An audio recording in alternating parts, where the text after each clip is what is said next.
નમસ્કાર વિદ્યાર્થી મિત્રો. MSM 3 પેપર નંબર 302ના વિડીયોની અંદર આપણે સંરક્ષણ નીતિ એટલે શું, બાળ ઉદ્યોગોને રક્ષણ આપવાની નીતિની જે દલીલ છે એને વિગતવાર તપાસવાની છે. તો સૌપ્રથમ આપણે જોવા જઈએ થોડી એની પ્રસ્તાવનાની ચર્ચા કરીએ કે જે ઉદ્યોગોને આંતરરાષ્ટ્રીય હરીફાઈમાં રક્ષણ આપવા, ઉદ્યોગોને આર્થિક સહાય આપવા કે દેશની ચીજ વસ્તુઓ સાથે હરીફાઈ કરતી વિદેશી વસ્તુઓ પર આયાત જકાત નાખવાની નીતિને સંરક્ષણ નીતિ કહે છે. ટૂંકમાં એક યા બીજા પ્રકારે દેશના ઉદ્યોગોને, દેશના ઉત્પાદનને રક્ષણ આપવાની નીતિ છે. દેશના ઉત્પાદન વિદેશી હરીફાઈમાં ટકી શકે, દેશની કંપનીઓ વિદેશી હરીફાઈમાં ટકી શકે એ માટેની જે નીતિ છે, જે વિદેશમાંથી આવતી જે વસ્તુઓ છે એના પર વધારે જકાત નાખવાની નીતિ જે છે આપણે એને સંરક્ષણ નીતિ કહીશું. એ અલગ અલગ પગલાઓ દ્વારા એ દેશના ઉદ્યોગોને, દેશની વસ્તુઓને રક્ષણ આપવામાં આવતું હોય છે. તો કયા કયા છે જોવા જઈએ તો કે આયાત જકાત, આયાત પરિમાણ, પરવાના નિકાસ પ્રોત્સાહનો, વિનિમય અંકુશો વગેરે દ્વારા વિદેશથી આયાત થતા માલની સરખામણીમાં દેશમાં ઉત્પન્ન થતી ચીજ વસ્તુઓની તરફેણ થાય તે રીતે સંરક્ષણ આપી શકાય. સંરક્ષણના નીતિના પ્રખર હિમાયતીઓ જેવા કે જર્મનીના ફેડરિક લિસ્ટ, મિત્રો નામ યાદ રાખવા લાયક છે કે સંરક્ષણ નીતિના જે પ્રખર હિમાયતો કઈ કયા છે તો કહે છે જર્મનીના ફેડરિક લિસ્ટ, અમેરિકાના હેનરી ચાર્લ્સ અને એલેક્ઝાન્ડર હેમિલ્ટન અને મુક્ત વેપારની આકરી ટીકા કરેલી છે. આ બધા અર્થશાસ્ત્રીઓ છે એ બાળ ઉદ્યોગને રક્ષણ આપવાની દલીલની બહુ જોરદાર હિમાયત કરેલી છે. હવે આપણે એ સાથે જોવા જઈએ તો કે બાળ ઉદ્યોગ એટલે શું. પહેલાં કારણ કે જ્યારે બાળ ઉદ્યોગોને રક્ષણ આપવાની દલીલ હોય, રક્ષણ શું એ તો ખ્યાલ આવી જશે. અને એના જે આપણે જુદા જુદા સાધનો પણ જોયા કે આયાત જકાત, આયાત પરવાના, નિકાસ પ્રોત્સાહનો, વિનિમય અંકુશો. હવે એ જે ઉદ્યોગોને રક્ષણ આપવાનું છે એવા બાળ ઉદ્યોગો. તો બાળ ઉદ્યોગો એટલે શું? તો કે બાળ ઉદ્યોગ એટલે વિકાસની દ્રષ્ટિએ, અહીંયા લખેલું છે મિત્રો કે વિકાસની દ્રષ્ટિએ બાલ્યાવસ્થાના ઉદ્યોગો. કે જે ઉદ્યોગો શરૂઆતમાં સ્થપાણા હોય એટલે એની જે ઉત્પાદનની પ્રક્રિયા છે, એનું જે ઉત્પાદનનું માળખું છે એ બધું બાલ્યાવસ્થાનું હોય. ઓછા નાના પાયે ઉત્પાદન થતું હોય, એની બજારની અંદર નાના પાયે માંગ હોય. આમાં એ શરૂઆતમાં જે સ્થપાયેલા, શરૂઆતમાં ઉછળતા, શરૂઆતમાં વિકસતા જે ઉદ્યોગો છે એવા બાળ ઉદ્યોગોની આપણે વાત કરી રહ્યા છીએ. કે જેમ બાળક છે એ જન્મ છે અને શરૂઆતમાં એ નાનું હોય છે, એમ કોઈ પણ ઉદ્યોગ, નવો કંપની સ્થપાય છે એટલે શરૂઆતમાં એ નાની હોય છે. જેમ જેમ બજારમાં વધારે વિકાસ થતો જાય છે, એના ઉત્પાદનની માંગ વિસ્તરતી જાય છે, એમ મોટા પાયા પર ઉત્પાદન થતું જાય છે અને ઉદ્યોગ છે એ મોટો થતો જાય છે. પરંતુ શરૂઆતમાં જે બાલ્ય ઉદ્યોગો છે, બાલ્ય અવસ્થાના ઉદ્યોગો છે, શરૂઆતમાં સ્થપાયેલા જે નાના ઉદ્યોગો છે, આ બધા ઉદ્યોગો એ બાલ્ય ઉદ્યોગો. હવે ફેડરિક લિસ્ટે એક બહુ સારી વાત કરી છે, અહીંયા આપેલું છે કે નાના શિશુની કાળજીથી માવજત કરો, કિશોર અવસ્થામાં તેને સારી રીતે ઉછેરો અને યુવાન બને ત્યારે મુક્ત કરો.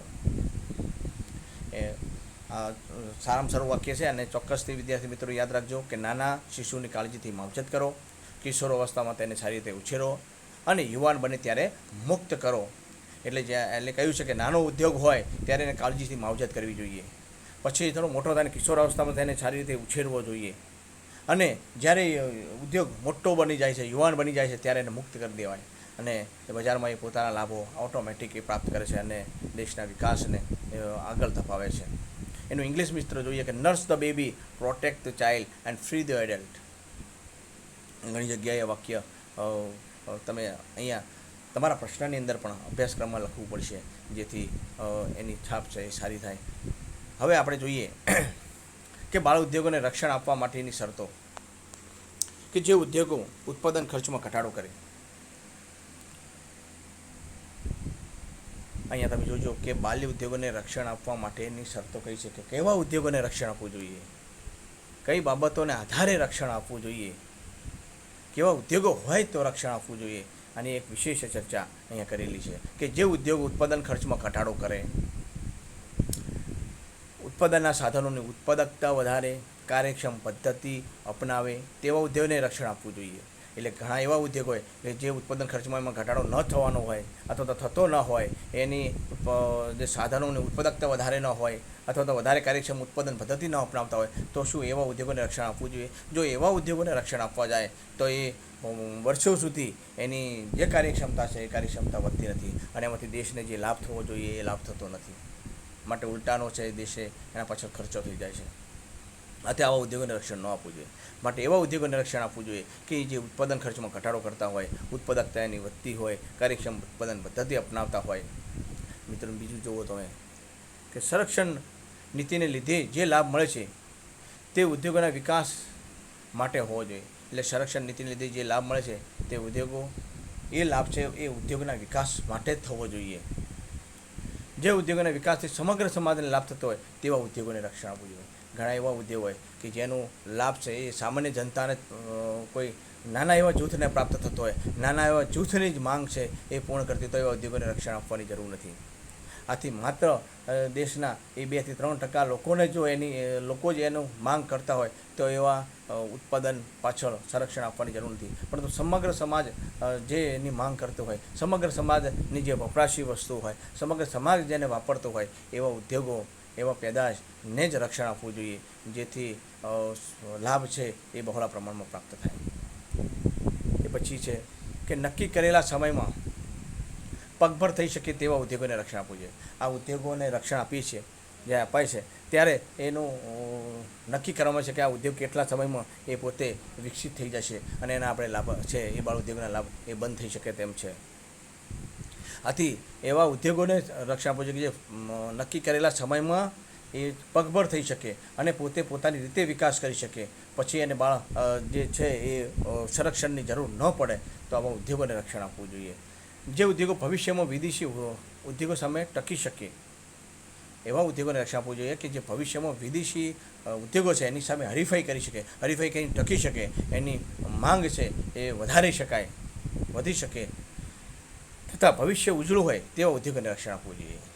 એટલે અહીંયા ઉદ્યોગો છે જે શક્તિશાળી ઉદ્યોગ ભવિષ્યમાં બનવાના હોય, વિશ્વની કંપનીઓ સામે ટક્કર લઈ શકે તેવા ઉદ્યોગો હોય એવા ઉદ્યોગોને રક્ષણ આપવું જોઈએ. સંરક્ષણ સિવાય વિકાસ અશક્ય હોવો જોઈએ.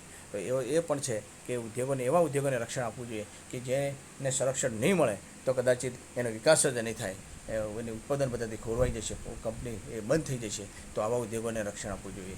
એટલે ઘણી બધી બાબતોની વાત કરી કે અહીંયા એવા ઉદ્યોગોને રક્ષણ આપવું જોઈએ જે કાર્યક્ષમ હોય, ઉત્પાદન પદ્ધતિ અપનાવતા હોય, ઉત્પાદન ખર્ચમાં એમાં ઘટાડો થઈ શકે તેવો હોય, એનો લાભ છે સમગ્ર સમાજને પ્રાપ્ત થતો હોય, પછી નક્કી કરેલા સમયમાં એ પોતે કાર્યક્ષમ બની શકે એવો હોવો જોઈએ, ભવિષ્યમાં વિદેશી હરીફાઈ સામે ટકી શકે તેવા હોવા જોઈએ અને એનું ભવિષ્ય ઉજળું હોય, એનો સંરક્ષણ સિવાયનો એનો વિકાસ અશક્ય હોય. આવા ઉદ્યોગોને જો રક્ષણ આપવામાં આવશે તો ચોક્કસ આ ઉદ્યોગો ભવિષ્યમાં વધારે દેશનો વિકાસમાં સહભાગી થશે. એટલે અહીંયા આ બાળ ઉદ્યોગોને રક્ષણ આપવા માટેની જે આવશ્યક શરતો છે એ ચોક્કસથી દરેકે યાદ રાખવી જોઈએ અને બહુ જ ઈઝી છે અને ઝડપી યાદ રહી જશે મિત્રો. એના પછી આપણે જોવા જોઈએ કે સંરક્ષણ આપવાથી પ્રાપ્ત થતા લાભની વાત કરીએ કે પહેલું છે સરકારની આવકમાં વૃદ્ધિ. સંરક્ષણ બાળ ઉદ્યોગને સંરક્ષણ કે સરકારી અહીંયા લખ્યું છે મિત્રો કે સરકાર બાળ ઉદ્યોગોને રક્ષણ આપશે તો ઉદ્યોગોનો વિકાસ થશે અને ઉત્પાદનમાં પણ વધારો થશે અને અછતની પરિસ્થિતિ નિવારી શકાય છે. વિદેશી વસ્તુઓની આયાત પર આ જકાત નાખવાથી સરકારને આવક પ્રાપ્ત થાય છે. એટલે દેશના ઉદ્યોગોને રક્ષણ આપવાથી એક તો બહારથી આવતી વસ્તુઓ છે એના પર જકાત વધારે નાખે એટલે સરકારની જકાતની આવક પ્રાપ્ત થાય છે અને દેશના ઉદ્યોગોનું ઉત્પાદન વધે છે અને એ રીતે પણ જે આંતરિક કર વ્યવસ્થા છે એમાંથી પણ વધારે સરકારને આવક પ્રાપ્ત થાય છે. આમ એકંદરે કહી શકાય કે બાળ ઉદ્યોગોને સંરક્ષણ આપવાથી એ સરકારની આવકમાં વૃદ્ધિ થાય છે. નંબર 2 છે કે રોજગારીમાં વૃદ્ધિ વધારો.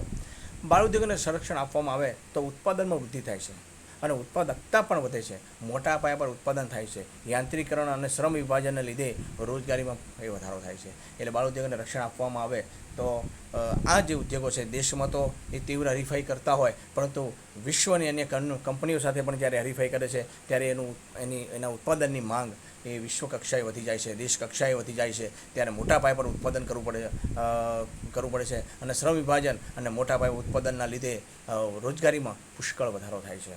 હવે નંબર 3 છે, એની પણ ચર્ચા કરીએ કે સારી અને સસ્તી ગુણવત્તાવાળી ચીજ વસ્તુઓ. બાળ ઉદ્યોગોને રક્ષણ આપવાથી સારી અને સસ્તી ગુણવત્તાવાળી ચીજ વસ્તુઓ પ્રાપ્ત થાય છે.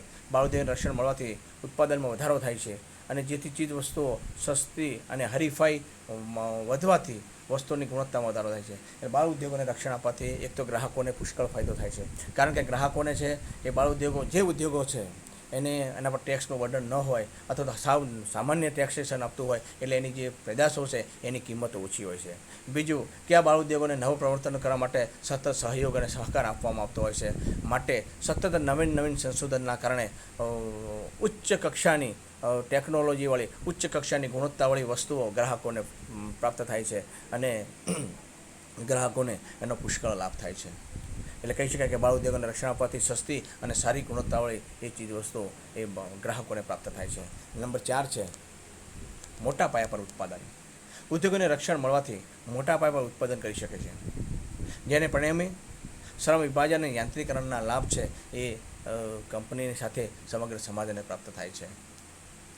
બાળ ઉદ્યોગોને રક્ષણ આપવા એટલે મોટા પાયા પર ઉત્પાદન શક્ય બનશે અને મોટા પાયે ઉત્પાદન શક્ય બને એટલે એમ કહેવાય કે ઉત્પાદન ખર્ચમાં એ પુષ્કળ ઘટાડો થાય છે અને સાથે સાથે કંપનીની માંગ વધે છે, ગ્રાહકોને ફાયદો થાય છે. શ્રમ વિભાજન વધારે મોટા પાયે ઉત્પાદન કરવાના કારણે શ્રમ વિભાજન અપનાવવું પડે છે અને શ્રમ વિભાજનના કારણે એ રોજગારીમાં પુષ્કળ વધારો થાય છે.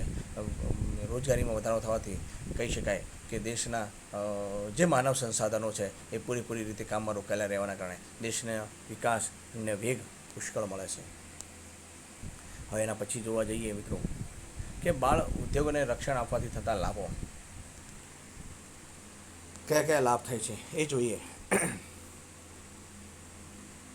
કે સંરક્ષણને લીધે એક વખતનો બાળ ઉદ્યોગ કાયમી બાળ ઉદ્યોગ બની જાય તેવી શક્યતા રહેલી છે. આમ તો અહીંયા છે એ આપણે ગેરલાભની વાત છે અને અહીંયા ટાઇટલ છે એ બાળ ઉદ્યોગોને સંરક્ષણ આપવાથી થતા લાભ, એટલે અહીંયા ગેરલાભ સમજવાનું અહીંયા ટાઈપિંગની અંદર મિસ્ટેક છે, કારણ કે આપણે જ્યારે મુદ્દો વાંચીએ ત્યારે તત્કાલ ખ્યાલ આવી જાય કે સંરક્ષણના લીધે એક વખતનો બાળ ઉદ્યોગ કાયમી બાળ ઉદ્યોગ બની જાય છે તેવી શક્યતા રહેલી છે. ભવિષ્યમાં સંરક્ષણ ચાલુ રહે તે રીતે અનેક પ્રકારના પ્રયાસો કરે છે. એટલે બાળ ઉદ્યોગો છે એ જેન કેન પ્રકારે એવા પ્રયત્નોમાં સતત રચ્યા રહેતા હોય છે કે એ બાળ ઉદ્યોગ છે લાંબા ગાળા સુધી સતત અવિરત ચાલુ રહે, જેના કારણે સરકારના લાભો છે એ અવિરત એમને મળતા રહે.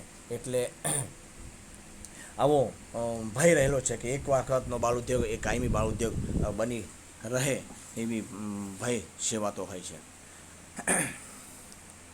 કારણ કે એ લાભ જે ચાખી જાય છે એ લાભ અવિરત ચાલુ રહે એવા સતત પ્રયત્નશીલ રહેતા હોય છે. તો આ બાળ ઉદ્યોગની એક મોટી મર્યાદા કહેવાય. હવે એના પછીની આપણે જોવા જઈએ કે પ્રોફેસર એલ્સવર્થના મત મુજબ જો ઉદ્યોગોના વિકાસની બધી તકો હોય તો બાળ ઉદ્યોગોને સંરક્ષણની જરૂર રહેતી નથી.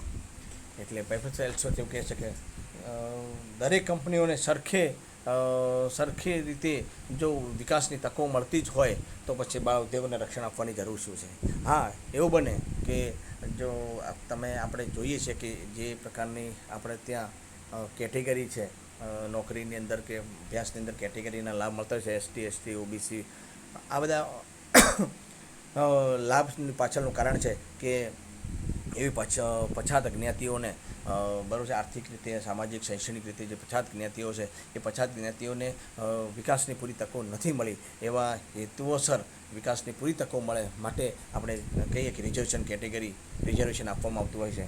એવી રીતે ઉદ્યોગોને પણ જે ઉદ્યોગોને વિકાસની તકો જ ન મળતી હોય તો એવા ઉદ્યોગોને સંરક્ષણ આપવાની જરૂર છે. પરંતુ જો બધા જ ઉદ્યોગોને સરખી રીતે જો આ વિકાસની તકો મળતી હોય, સરખા રીતે વાતાવરણ મળતું હોય, સરખી ટેકનોલોજીના લાભો મળતા હોય તો પછી વિકાસની શક્યતા રહેતી નથી, એવું પ્રોફેસર એલ્સવર્થનું કહેવું છે.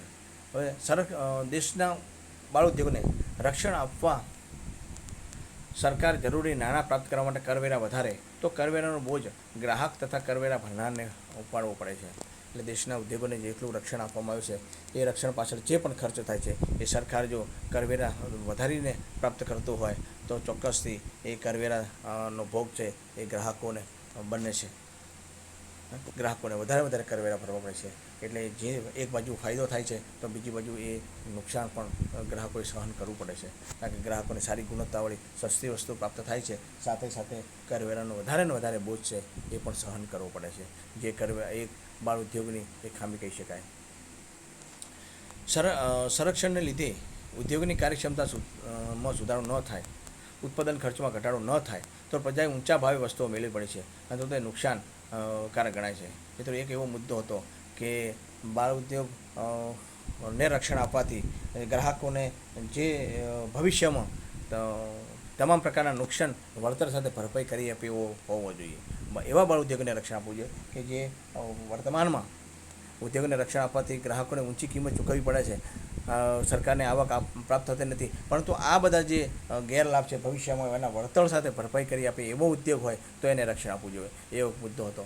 હવે અહીંયા તો કદાચિત એવો ઉદ્યોગ હોય કે જેની કાર્યક્ષમતા ન ઘટે, એમાં કાર્યક્ષમતામાં કોઈ સુધારો ન થાય, ઉત્પાદન ખર્ચમાં કોઈ ઘટાડો, ઉત્પાદન ખર્ચ ન ઘટે, તો વર્ષો સુધી પ્રજાએ અને જે ગ્રાહકો છે એ ગ્રાહકોએ ઊંચા ભાવે વસ્તુ ખરીદવી પડે છે, જે ગ્રાહકોને એક ગેરલાભ કહી શકાય. કારણ કે ભવિષ્યમાં એ ભાવ ઘટવાના છે એવી કોઈ શક્યતા રહેલી ન હોય તો આ બાબતે ગ્રાહકોને બાળ ઉદ્યોગના કારણે વધારે વેઠવું પડતું હોય છે. પછી કે દેશના બધા જ ઉદ્યોગોને બાળ ઉદ્યોગ તરીકે લાભ ન આપી શકાય, જે વિકાસ પાત્ર હોય તેને રક્ષણ મળવું જોઈએ. કારણ કે એકવાર જો બાળ ઉદ્યોગને રક્ષણ આપવામાં આવે તો દેશના મોટાભાગના ઉદ્યોગો એ બાળ ઉદ્યોગો નું લાભ લેવા માટે સતત પ્રયત્નશીલ બની જાય છે. માટે બધા જ ઉદ્યોગોને પણ રક્ષણ આપી શકાય નહીં, કારણ કે તેનાથી દેશના તંત્ર પર વધારે આર્થિક બોજો આવે છે અને જે ઉત્પાદનનું સ્પર્ધાત્મક વાતાવરણ સર્જાવું જોઈએ એ વાતાવરણ સર્જાતું નથી. હવે નંબર 6 છે, જ્યાં સુધી સંરક્ષણ ચાલુ રહે ત્યાં સુધી ગ્રાહકોને નીચી કિંમતવાળો અને નીચી ગુણવત્તાવાળો અને ઊંચી કિંમતવાળો માલ લેવાની ફરજ પડે છે. પ્રોફેસર એલ્સવર્થના માટે સંરક્ષણની દલીલ બિન આવડતને પોષનારી વાહિયાત દલીલ છે. આ વાસ્તવિકતા છે અને આપણે અહીંયા ચોક્કસથી સમજી શકીએ કે જો કોઈ બાળ ઉદ્યોગને રક્ષણ આપવામાં આવે તો એ ઉદ્યોગોનું ઉત્પાદન ઓલરેડી વધારે વેચાતું હોય છે, કારણ કે એને બીજી કંપનીઓ સાથે હરીફાઈ કરવી પડતી નથી. બીજી કંપનીઓની વસ્તુઓ મોંઘી હોય અથવા તો નથી હોતી, તો આના કારણે કેન પ્રકારે થોડી એવી માત્રામાં ઇજારાશાહી સ્થપાતી હોય છે, જેના કારણે નીચી કિંમતે ગ્રાહકોએ આ જ વસ્તુ ખરીદવી પડતી હોય છે અને ઊંચી કિંમત એ ચૂકવવી પડતી હોય છે. તો એવું કહેવાય કે આમ જો આવી જ પરિસ્થિતિ હોય અને ગ્રાહકોને આ રીતે ગેરફાયદો થતો હોય તો આવા જે કંપનીઓ છે કે જેની ગુણવત્તા સુધરતી નથી, જે આનો કિંમત ઊંચી રહે છે, તો બિન આવડતવાળી કંપનીઓ કહેવાય. તો આ બિન આવડતને પોષનારી નીતિ બની ગઈ. તો ભવિષ્યમાં કદાચિત આ કંપનીઓ છે ની આવડતો સુધરે નહીં, આ કંપનીઓની કિંમતોમાં કોઈ ઘટાડો ન થાય તો ગ્રાહકોને પુષ્કળ ગેરફાયદો થાય છે. તો આ નીતિ છે એ અયોગ્ય છે, કે બિન આવડતને પોષનારી નીતિ છે. વાસ્તવમાં સ્પર્ધાત્મક વાતાવરણ છે તો ધીરે ધીરે દરેક કંપનીઓ છે એ પોતાની રીતે તાકાતવાર બની જાય છે અને દેશના વિકાસને અને પોતાના વિકાસમાં વધારે સહભાગી થાય છે. એના પછી જોવા જઈએ કે સંરક્ષણનો લાભ લેવા માટે ઉદ્યોગપતિઓનો વર્ગ અનેક તરકીબો, યુક્તિઓ પ્રયોજીને સંરક્ષણ ચાલુ રાખવા માટે અનીતિ ભ્રષ્ટાચાર આચરે છે, જેનાથી સમાજનું નૈતિક અધપતન થાય છે. આમ કહી શકાય કે સંરક્ષણ નીતિનો લાભ લેવા માટે વધારે સમય સુધી લાભ લેવા માટે મોટા ઉદ્યોગપતિઓ પોતે રાજરમત દ્વારા વધારે લાભ પ્રાપ્ત કરવા માટેના પ્રયત્નો કરે છે, જેથી એવું કહી શકાય કે ઉત્પાદનનું માળખું દેશનું સુધારવાનો કોઈ પણ પ્રકારનો શક્યતા રહેલી હોતી નથી અને દેશનું એ આર્થિક સામાજિક રીતે નૈતિક અધપતન થાય છે.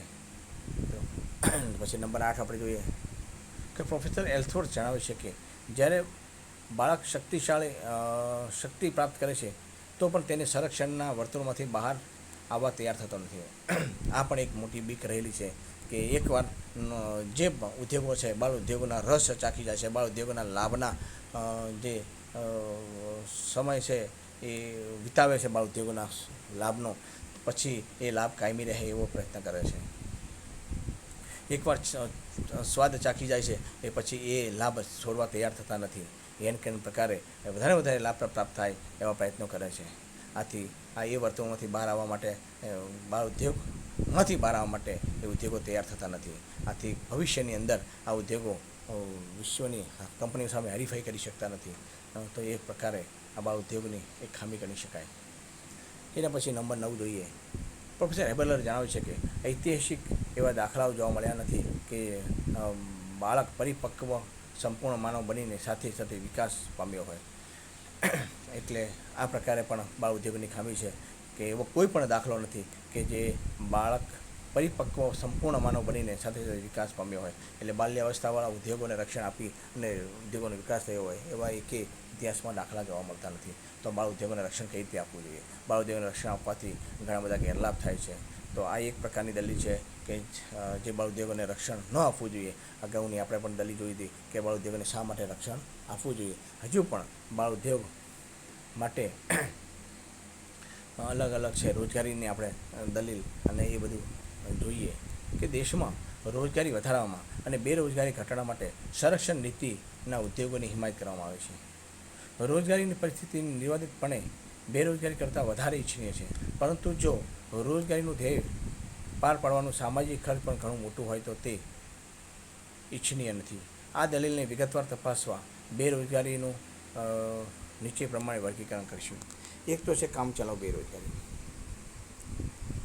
કે જ્યારે અર્થક્રમમાં માંગમાં આવતા પરિવર્તનો અને તેને પરિણામે પુરવઠામાં આવતા ફેરફારોને લીધે અમુક જૂના ઉદ્યોગો બંધ થતાં નવા એકમો શરૂ થાય છે, જેને પરિણામે કામચલાઉ બેરોજગારી સર્જાય છે. કારણ કે એ જે ઉદ્યોગ છે બંધ થઈ જાય છે એટલે કામચલાઉ છે નવા ઉદ્યોગમાં તાત્કાલિક કામ ન મળે માટે કામચલાઉ બેરોજગારી સર્જાય છે.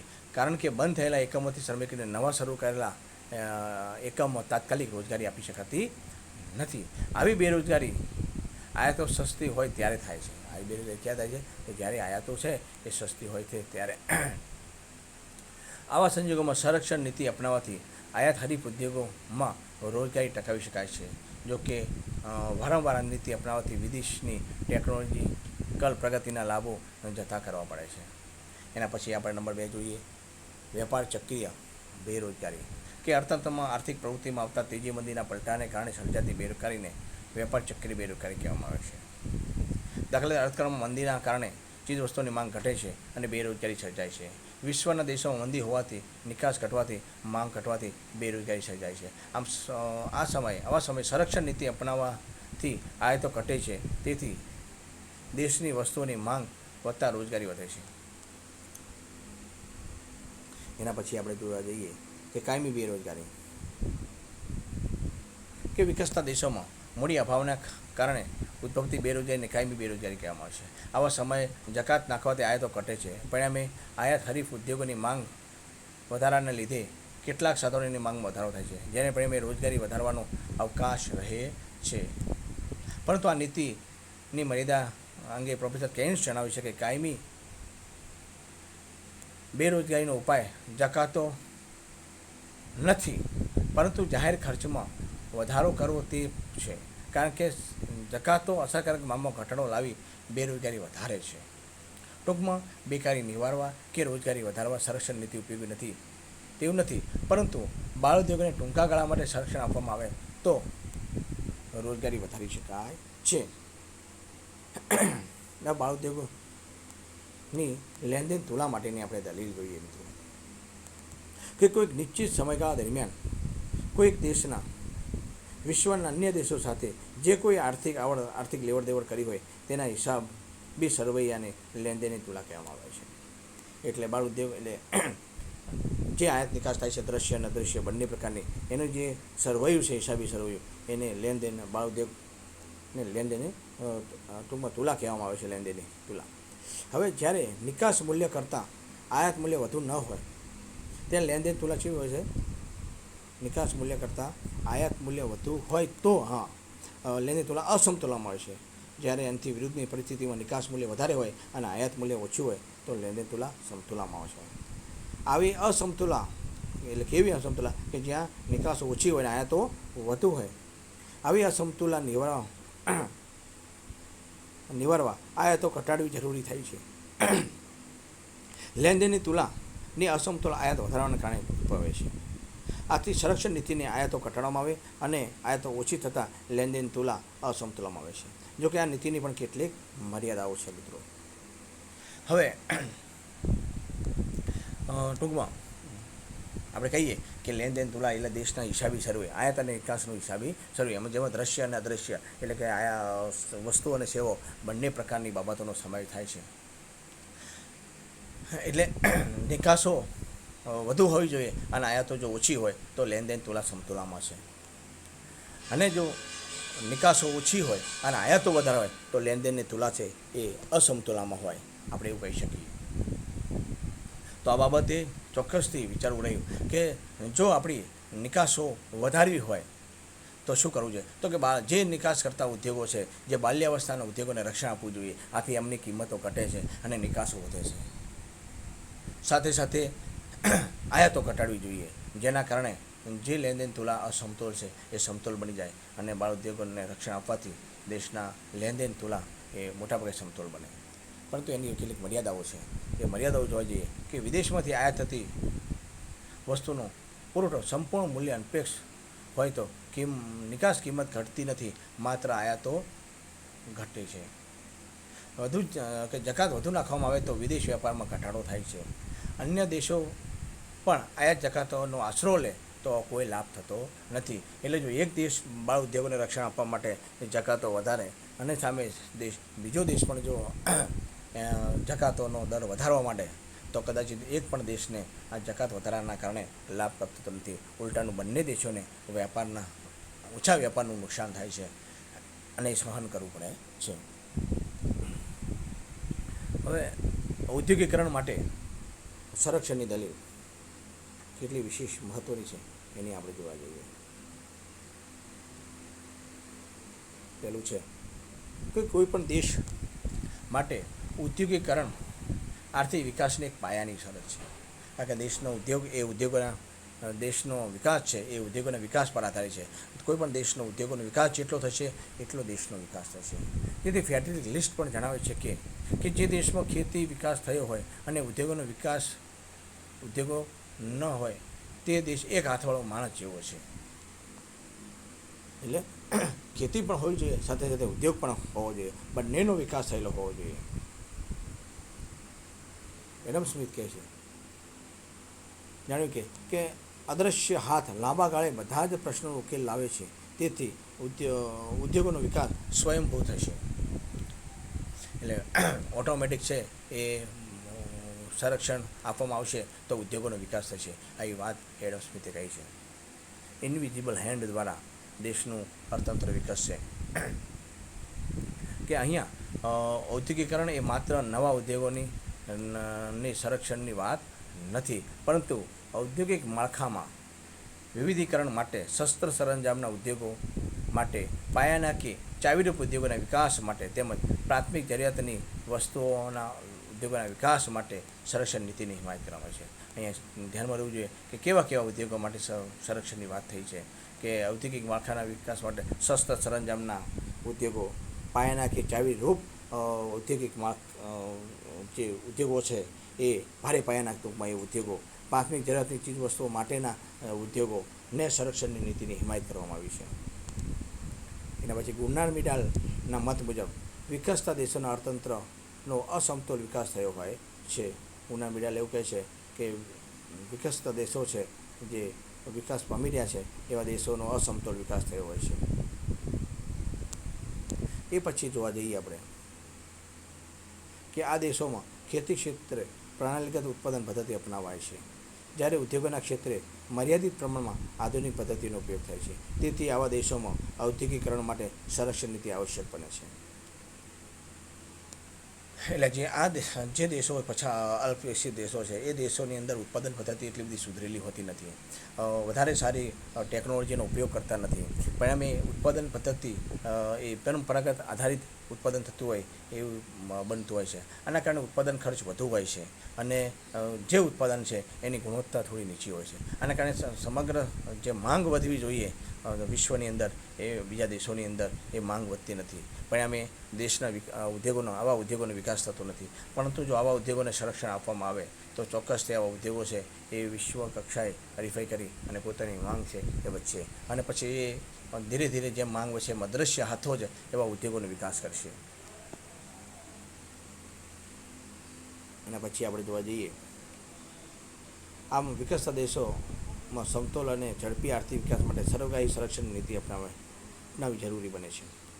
વિકસતા દેશોના સમતોલ વિકાસ માટે સંરક્ષણ નીતિ ઉપયોગી થાય છે, કારણ કે આ દેશોમાં મુખ્યત્વે વપરાશી વસ્તુઓના થોડા ઘણા ઉદ્યોગોનો વિકાસ થયો નથી. પાયાના અને ચાવીરૂપ વ્યૂહાત્મક ઉદ્યોગોનો વિકાસ કરવામાં આવે તો દેશનો સમતોલ વિકાસ કરી શકાય છે.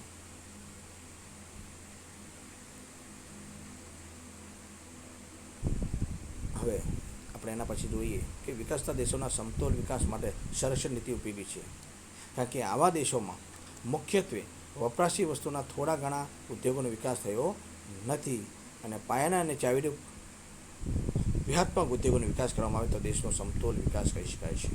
હવે એના પછીનું જે બીજું છે કે વિકસતા દેશોના પછાતપણાને નિવારવા માટે ઉદ્યોગોના સંરક્ષણ આપી શકાય તેવા અનેકવિધ ઉદ્યોગોનો વિકાસ કરવો જોઈએ. લોખંડ, પોલાદ, વીજળી, વાહન વ્યવહાર, ખનિજો, પેટ્રોલિયમ, સિમેન્ટ વગેરેનો વિકાસ થતાં અર્થતંત્રનું પછાતપણું ક્રમશઃ દૂર કરી શકાય છે, અને ઔદ્યોગિકરણ માટેની એ તરફેણની દલીલો હોવા જોઈએ. જેનો મુદ્દો છે, પરંતુ અહીંયા નીચે જતો રહ્યો છે એની લાઈન. હવે જોઈએ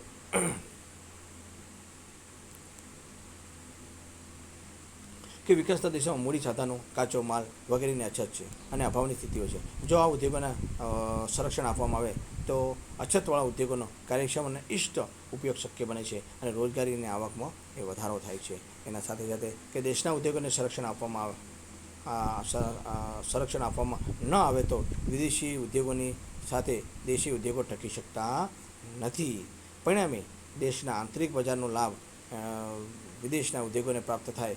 તેથી દેશના આંતરિક બજારનો લાભ મેળવવા માટે દેશના ઉદ્યોગોને રક્ષણ આપવું જોઈએ. દેશમાં યુદ્ધ જેવી, મિત્રો અહીંયા ધ્યાન રાખજો કે દેશમાં યુદ્ધ જેવી કટોકટીની પરિસ્થિતિ સર્જાય તો ઉદ્યોગોને વિકાસ માટે અનિવાર્ય બને છે, કારણ કે આવા સમયે શસ્ત્ર સરંજામ, આધુનિક યુદ્ધકીય યુદ્ધ સામગ્રી વિદેશ પર આધાર રાખવો પડતો નથી. આમ ઉદ્યોગોની સંરક્ષણ નીતિ યુદ્ધ જેવી કટોકટીની પરિસ્થિતિમાં પણ એ ઉપયોગી થાય છે, કારણ કે દેશની અંદર એ ઉદ્યોગોના વિકાસ થતાં બીજા દેશ પરનું અવલંબન છે એ ધીરે ધીરે ઘટે છે, અને જે ઔદ્યોગિક અને વિકાસ જેવી પરિસ્થિતિમાં સૌથી મહત્ત્વનું છે.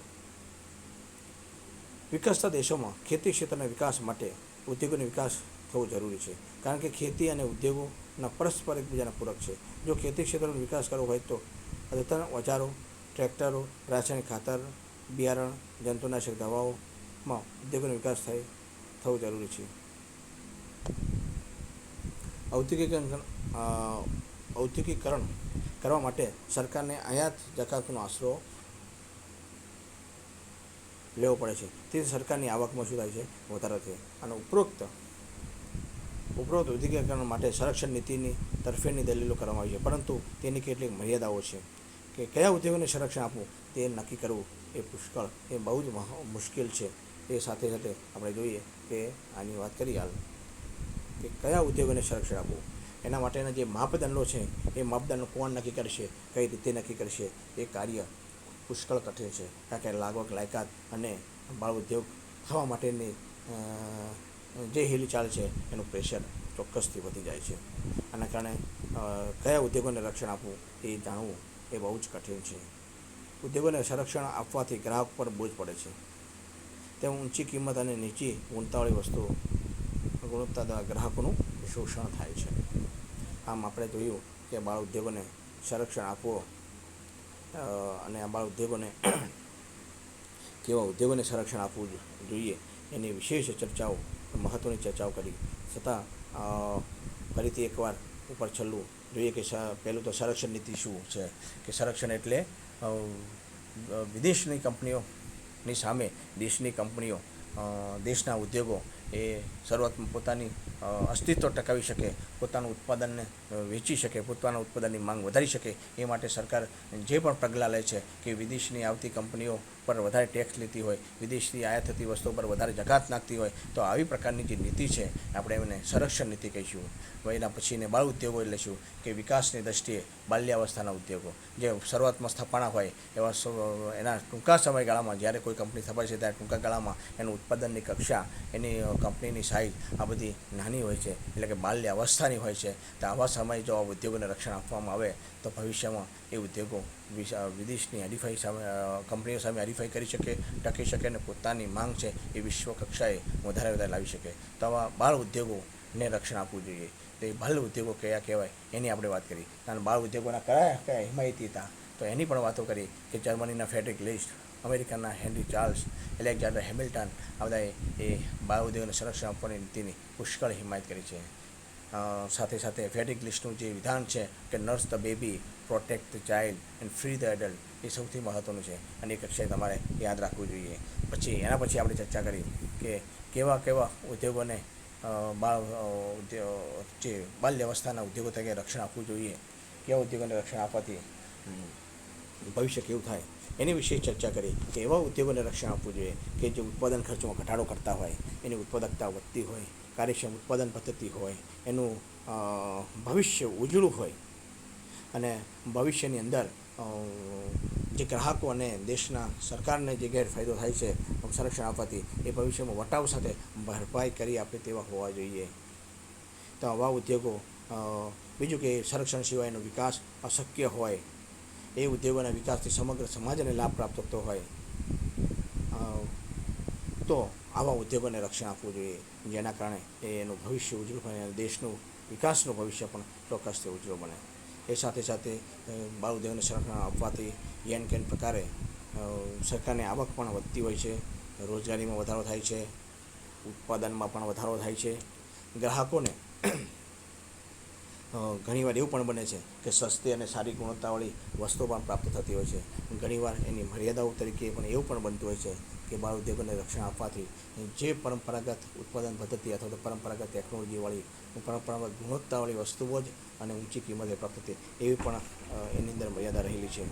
સાથે સાથે બાળ ઉદ્યોગોને રક્ષણ આપવાથી મોટા પાયા પર ઉત્પાદન એ શક્ય બને છે અને આના મોટા પાયા પર ઉત્પાદન શક્ય બનવાથી એ ઉત્પાદન ખર્ચમાં ઘટાડો અને ઉત્પાદનમાં વધારો, સાથે સાથે સસ્તી વસ્તુઓના લાભ સમગ્ર સમાજ અને સમગ્ર ગ્રાહકોને પ્રાપ્ત થાય છે.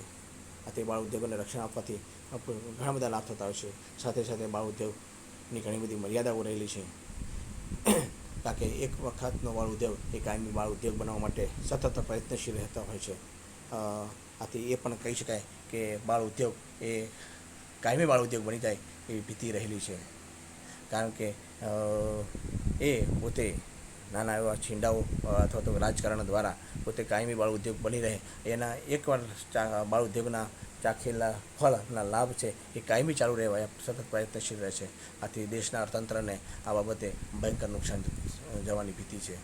સરકારની આવકોમાં ઘટાડો થાય છે કારણ કે બાળ ઉદ્યોગોને રક્ષણ આપવાથી સરકારને પાછળ પુષ્કળ ખર્ચો થાય છે અને આવા ઉદ્યોગો પર ટેક્સેશનનું ભારણ ઓછું હોવાના કારણે પણ સરકારની આવકમાં ઘટાડો થાય છે. આથી બાલ ઉદ્યોગની એ ઘણી બધી મર્યાદાઓ રહેલી છે. તો આ બધી મર્યાદાઓને વિચારી અને જો બાળ ઉદ્યોગ છે એ બાળ ઉદ્યોગોને રક્ષણ આપવામાં આવે, એ બાળ ઉદ્યોગો ભવિષ્યમાં વધારે ટકી શકે તો ચોક્કસથી કહી શકાય કે આવા ઉદ્યોગો જો રક્ષણ આપવામાં આવે, પરંતુ એવા ઉદ્યોગો અને એ પ્રકારની અર્થતંત્રની વ્યવસ્થા ગોઠવવી જોઈએ કે જેથી આવા ઉદ્યોગો ભવિષ્યમાં વધારે દેશના અર્થતંત્રમાં સહભાગી થતા હોય અને જેમનું ભવિષ્ય ઉજળું હોય, ભવિષ્યમાં વર્તમાનમાં જે બાળ ઉદ્યોગનો ગ્રાહકો અને સરકારને જે ગેરફાયદો થાય છે એ ભવિષ્યમાં એને વટાવ સાથે ભરપાઈ કરી આપી એવા લાભ પ્રાપ્ત કરાવી આપે એવા હોવા જોઈએ, જેથી બાળ ઉદ્યોગ છે એ ગ્રાહકોને વર્તમાનમાં થયેલા ગેરલાભને પણ નિર્મૂળ કરીને વધારે લાભ આપી શકે છે. તો આવા ઉદ્યોગોને જો વીણીને આવા ઉદ્યોગોને જ સંરક્ષણ આપવામાં આવે તો વિશ્વ કક્ષાએ આવા ઉદ્યોગો ભવિષ્યની અંદર વધારે ટકશે, ભવિષ્યની કંપનીઓનો વધારે સામનો કરી શકશે અને એમનું ઉત્પાદન છે વિશ્વ કક્ષાએ વધારે વેચાશે અને ભવિષ્યની અંદર સરકારને વિદેશી ઊંડિયામણના લાભ પ્રાપ્ત થશે. દેશને રોજગારીમાં, દેશની ગરીબીમાં ઘટાડો થશે, દેશની બેરોજગારી ઘટશે. આમ કહી શકાય કે જો બાળ ઉદ્યોગોને રક્ષણ આપવામાં આવે તો દેશના અર્થતંત્રનો વિકાસ એ અવિરત વિશ્વ કક્ષાએ થાય અને આપણે કહીએ છીએ કે કોઈ પણ દેશની આર્થિક પરિસ્થિતિની જે મજબૂતાઈ તપાસવી હોય તો ચોક્કસથી કોઈપણ દેશનું જે તિજોરીની અંદર પડેલું વિદેશી ઊંડિયામણ એને ચકાસવું જોઈએ. જો દેશનું વિદેશી ઊંડિયામણ જેટલું વધારે હશે, જેટલું મજબૂત હશે મિત્રો, એટલું કહી શકાય કે દેશ છે એ આર્થિક રીતે બહુ સદ્ધર છે. અને જો આપણે કહીએ કે જો આપણું વિદેશી ઊંડિયામણ આપણી તિજોરી જો એને ભરવી હોય તો ચોક્કસથી આવા નિકાસ કરતા ઉદ્યોગો, કદાચિત એને બીજા શબ્દમાં મિત્રો એવું પણ કહેવાય છે કે આ સૂર્યોદય ઉદ્યોગો, આજે નિકાસ કરે છે એને સૂર્યોદય ઉદ્યોગો કહેવાય છે. આવા ઉદ્યોગોને વીણીને એમને જો રક્ષણ આપવામાં આવે તો દેશની નિકાસ છે પુષ્કળ વધશે. સાથે સાથે આવા ઉદ્યોગોને રક્ષણ આપવાથી ઉત્પાદન વધે છે અને આવા ઉદ્યોગો છે એ ઘણીવાર આયાત અભિજીકરણ નીતિ અપનાવીને જે આયાત થતી હોય છે એવી વસ્તુઓનું દેશમાં ઉત્પાદન કરતા હોય છે અને એવી વસ્તુઓને પણ નિકાસ કરતા છે. વિશ્વની કંપનીઓ સાથે વધારે હરીફાઈ કરતા હોય છે. આથી કહી શકાય કે આપણી નિકાસો એ સમય જતાં ઘટે છે અને આપણી નિકાસો સમય જતાં વધે છે અને આયાતો સમય જતાં ઘટે છે અને વિદેશી ઊંડિયામણ આપણે પુષ્કળ પ્રાપ્ત થાય છે.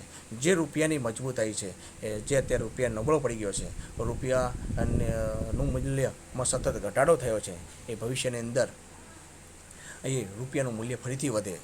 પણ આ વધારવા માટે આપણે વિશ્વ કક્ષાએ આપણી કંપનીઓ વધારે હરીફાઈ કરે એ ખૂબ જ જરૂરી છે અને વિશ્વ કક્ષાએ જો હરીફાઈ કરવી છે તો આવા બાલ્યાવસ્થાના ઉદ્યોગોને ચોક્કસથી યોગ્ય કક્ષાનું આયોજનપૂર્વકનું એ સંરક્ષણ આપવું જોઈએ. તો જ આવા ઉદ્યોગો છે એ દેશના વિકાસમાં સહભાગી થશે. આ સાથે તમને વધારે મજા આવી છે. વધારે જો ખ્યાલ ન આવ્યો તો એકથી વધારે વાર વિડીયો જોજો. બહુ જ ઇઝી મુદ્દો છે. કોમેન્ટ કરજો, લાઈક કરજો, શેર કરજો. અસ્તુ. જય હિન્દ, જય ભારત.